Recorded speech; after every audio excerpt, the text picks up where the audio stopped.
Gimana bro, kondisi trading selama kita terakhir ketemu, ya mungkin 2 minggu terakhir bro, gimana?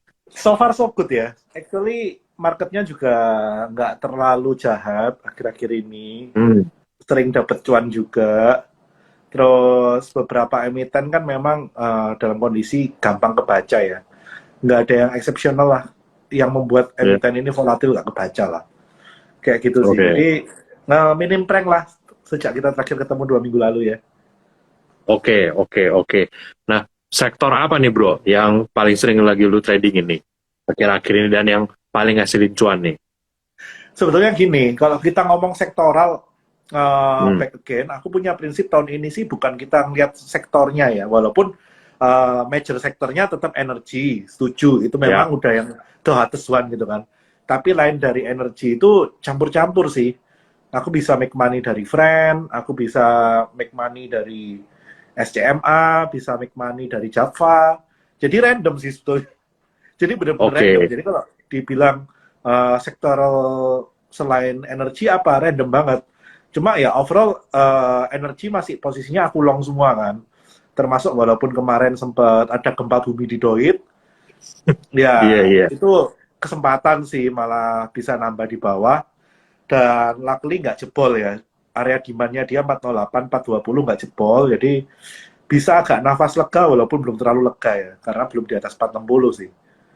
Iya. Gitu. Berarti bisa kita bilang tahun ini kita lebih bottom up ya bro ya juga ya. Maksudnya big picture Yes, memang energi, tapi day to day-nya apa aja bisa main gitu kan, bisa dibilang yes. gitu. Karena everything is all about result ya. Jadi kalau kita lihat result bagus aja bisa sell on news, apalagi kalau resultnya jelek gitu kan.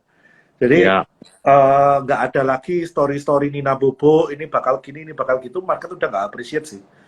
Yang mereka lihat iya, sekarang, oke, result lu under atau above expectation gitu kan. Bagus aja nggak cukup. Kalau ya, bagus tapi dia masih under expectation, ya pasti akan dipanis juga sama market gitu kan. Contoh kayak iya, Tekim sama INKP tuh. INKP-nya bagus, Tekimnya so-so, Tekimnya nggak suffer gitu kan.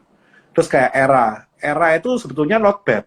Cuma dia hardling di persediaan dia cukup gede kan.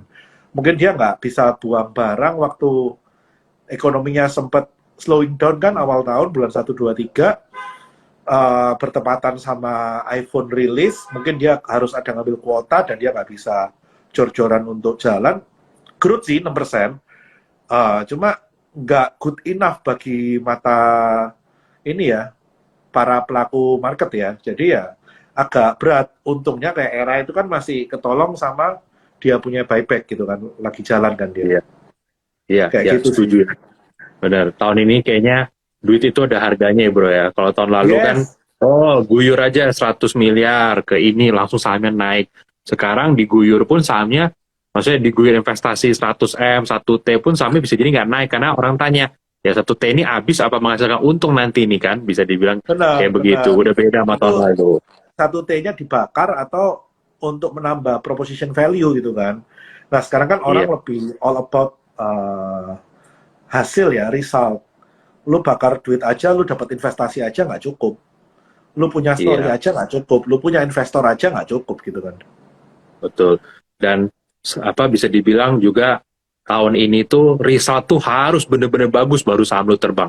Kalau cuma sekedar Yes, ya 5% di atas ekspektasi market ya sudah dipanis gitu. yes, Lu result harus model kayak SMDR, BSMR yang yes. bener-bener mind blowing result baru saham lu terbang-terbang terus kayak gitu.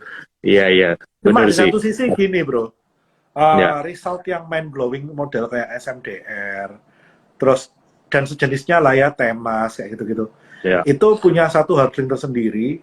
Dia ini kan resultnya extraordinary karena cyclicalnya dia memang extraordinary kan.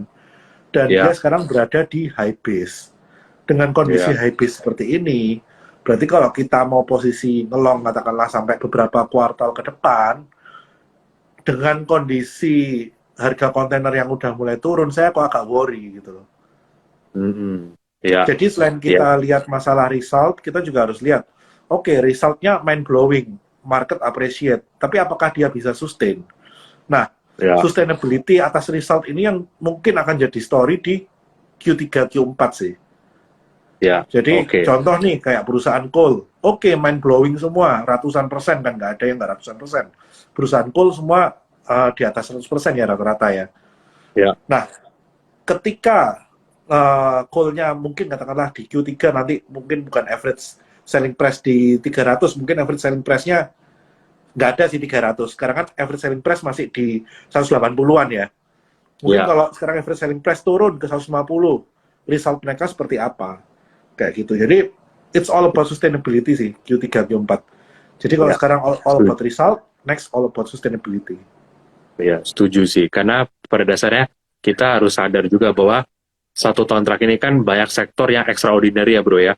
Gara-gara Yes, shortage, gara-gara yes, segala macam lah. Jadi resultnya pun bener-bener yang kalau orang bilang kalau kita bahas Andes itu udah di luar standar deviasi lah. Model-model ya, result ya, yang kayak begini. Nah, makanya di kondisi kayak sekarang tuh kita harus ngitung. Udah worst case scenario kalau kejadian masih murah nggak dia gitu kan. Kayak call yes, dari exactly. 300 kalau turun ke 120 masih PI-nya murah nggak? Kalau masih oke nih. Tapi I agree. jangan sampai teman-teman ini kejebak kayak contoh misalnya kalau kita nggak pakai contoh saham Indonesia deh. Kita pakai contoh saham di luar negeri ya teman-teman ya. Kayak misalnya saham kayak Zoom tuh Yes, di luar negeri. Pada saat resultnya masih bagus, sahamnya udah pelan-pelan turun kan karena ya bagaimanapun orang tahu ya udah high base yang tadi Bro Bernard bilang benar, itu ke depan growth-nya pasti pace-nya itu kalau bahasa kita kigernya bro ya kigernya itu benar, pelan-pelan ya akan menurun lagi kembali ke normal gitu. Jadi ya teman-teman mungkin kalau yang sekarang suka ngitung EPS, ITMG bakal belasan ribu tahun ini apa, yes, probably right gitu kan. Tapi teman-teman mungkin harus apakah lihatnya sustain?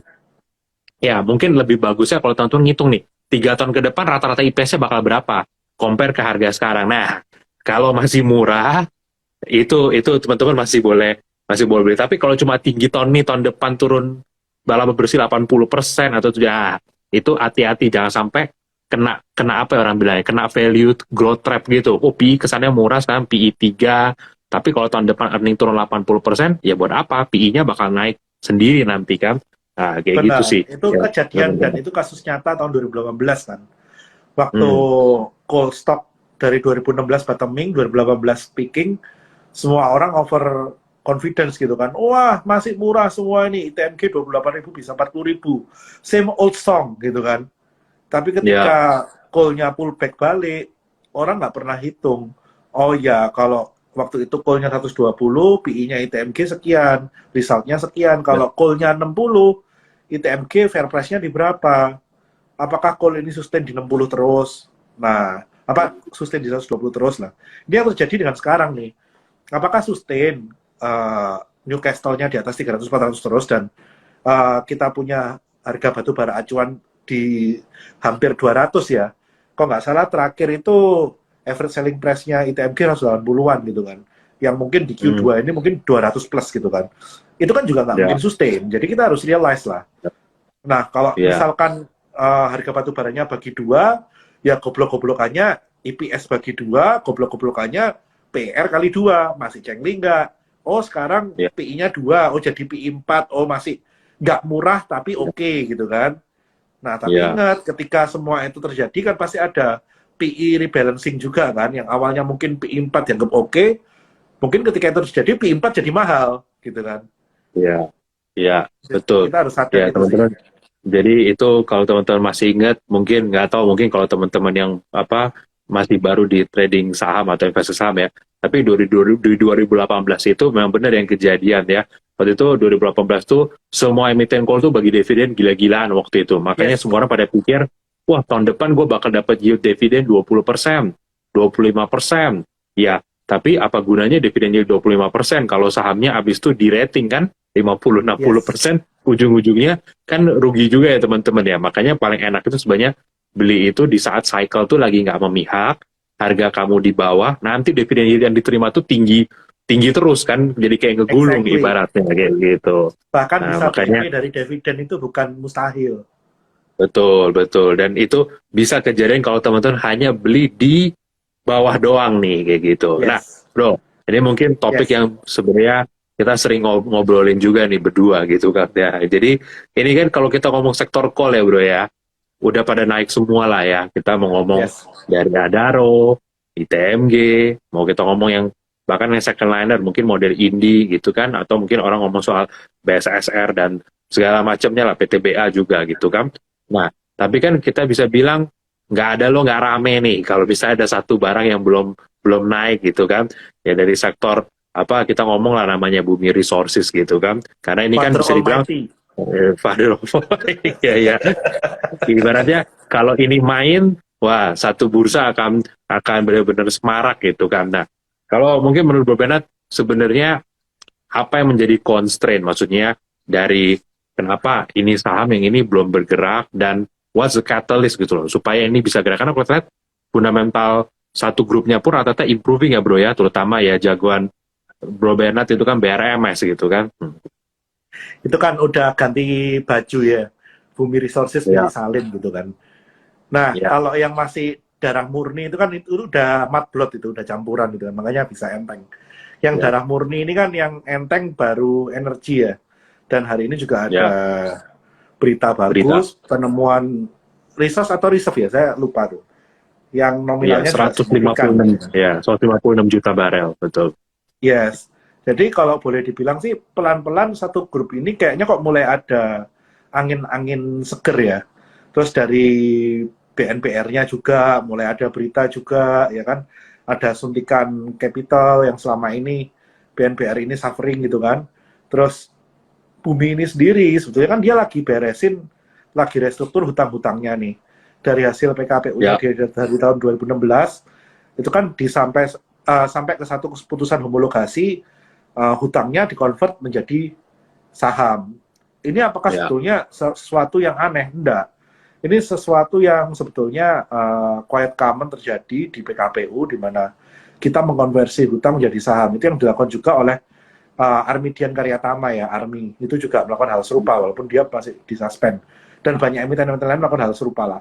Pertanyaannya setelah dia convert jadi saham, berarti kan dia punya debt equity ratio kan pasti turun tuh. ya, Dia pasti punya hutang, level hutang kan pasti turun. What next? Dia punya kapasitas dan kapabilitas nggak untuk membuat company-nya terus berkembang gitu kan? Atau dia hanya, oke, lu gua convert jadi saham, terserah lu mau buang di market berapa. Nah, itu yang terjadi di OWK Bumi awal-awal. Di mana ya, waktu itu Bumi sempat sampai ke harga ya, 90. 90-an kena timpuk Ya, lagi. Terus naik ke 80-an kena timpuk lagi gitu kan. Semua kan ya, karena OWK. betul. Nah, hingga terakhir yang OWK terakhir walaupun consider kecil ya cuma 250 miliar, tapi saya ngelihat udah nggak ada tren serupa, udah nggak ada yang nimpukin lagi nih. Ya, Atau at least ditimpukin ada yang counter gitu kan. Nah, ya, kalau kita lihat dari fund flow analisis sih, kita ngelihatnya ini ada beberapa pihak yang memang lagi collect. Nah, yang masih oke. kita belum tahu apakah ini only all about restructure, bahwa dia akan getting better, keuangannya juga akan menjadi lebih sehat. Mungkin ketika udah ada press action, berita-beritanya baru keluar gitu kan. Cuma Ya, kalau saya lihat sih nggak ada salahnya kita betting on small money lah ke ya, barang ini, karena menurut saya flow-nya udah ada, akumulasinya udah ada, arah restructure-nya jelas, dia memang mau mengurangi debt, dan memang dia minusnya satu sih. KPC itu kan udah hilang 50% ke CIC ya. Jadi mhm, kan mhm. KPC itu kan sekarang bukan lagi apa ya, bukan lagi terkonsolidasi ya. Dia cuma anggap punya saham di KPC gitu kan. Jadi perlakuannya kan Mhm. udah beda dan pengambil keputusannya kan udah CIC ya.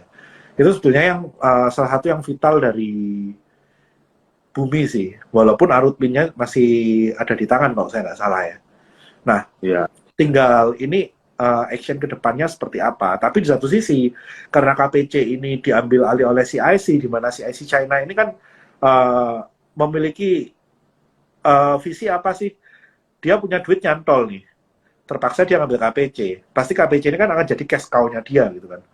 Jadi ya, mungkin awal yang corporate governance-nya mungkin nggak terlalu bagus, dengan ada satpam baru, KPC-nya mungkin bisa lebih perform karena dia jadi cash cow, mungkin DPR KPC-nya dibuat lebih gede dan bisa berimbas ke result-nya Bumi juga. Kalau saya lihat sih kok mungkin ada peluangnya malah di situ gitu.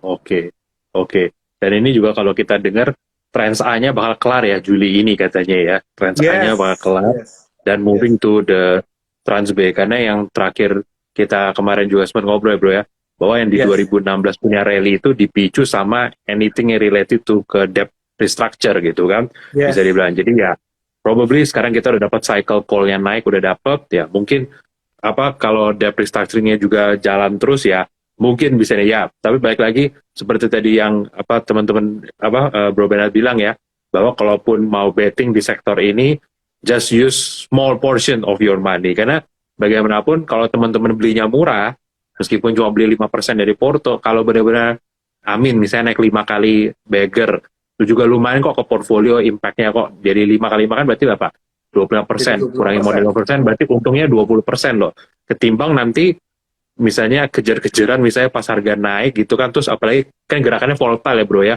yang ada malah Betul, kepental jadi weekend jadinya gitu kan. Jadi ya betul. buat teman-teman yang mau ya mungkin apa small portion aja gitu. Nah tapi kalau apa, kalau kita tahu ya maksudnya ya sepak terjang Kobena gitu, bisa dibilang Kobena tuh apa Bro Bernard itu kan bullishnya tuh di BRMS ya gitu ya. Nah Yes. bisa ya mungkin bisa jelasin sedikit nggak bro, why BRMS gitu loh, karena mungkin orang kan masih pada nggak tahu ya, maksudnya BRMS ya ya Mas Salim gitu, but why gitu loh. Ya, kalau aku ngeliat sih gini, BRMS ini kan memang awalnya hanya sebuah seragam ya. Ya, Terus dia waktu itu tahun 2021 awal, tiba-tiba ada suntikan hutang dari AP Investment. Itu awal ya, mula saya ngeliat bahwa oke, seragam ini udah ada yang mau beli nih. Dan yang masuk ya, kok AP Investment, which is ya, sounds good gitu kan. Nah, ya, ketika berjalannya waktu dari red issue pertama, kedua, dan akhirnya yang kedua kan kebuka kan bahwa persentasenya Emirates Syariah yang dari red issue pertama udah keluar namanya Emirates Syariah sampai yang kedua udah almost 25% gitu kan. Nah, ya, dari sini at least apa sih good corporate governance dari BRMS ini kan pasti akan lebih terjaga. Dan ya, yang sentimen yang kedua kemarin bulan 2 ya, Pak Agus hmm, Projo juga masuk ke BRMS, di mana ya, Agus Projo ini kan udah lama memegang posisi di Medco. Nah ini ya, salah satu poin penting yang menurut saya menjaga laju dan pacunya si BRMS ini. Terlepas dia ya, juga sekarang lagi kondisi baru bangun pabriknya ya, dia ada pabrik di ya, Palu, pengolahan emas di Palu, ada pengolahan emas di Gorontalo, which is agak berbeda dari biasanya, yang biasanya kalau masih darah lama itu harus dikejar-kejar baru ada update, ini dengan sadar gitu kan, tiba-tiba bulan 5 kasih update, bahwa progresnya ya, seperti ini, targetnya seperti ini. Jadi bagi saya ini sesuatu yang bagus, kita seperti kayak punya baby dari kecil, kita ngikutin dari dia nothing for something gitu kan. Dan ketika target di Palu dan Gorontalo-nya ini beroperasi, kalau itu saya bandingkan dengan produksi emasnya MDKA pada waktu MDKA harga 3.500, hanya ngambil porsi emasnya MDKA aja, itu ketemunya harusnya relatif valuation-nya di harga 500-600 gitu kan. Dengan kondisi hmm, udah fully operated, sesuai target, dibandingkan dengan relatif produksi emasnya si MDKA. Ya, katakanlah hmm, 500-600 kita diskon lah, karena ada faktor bakri gitu kan, jadi 400-500, which is ini kan upside-nya masih bagus gitu ya, kan. Dan ya. progress so far juga bagus.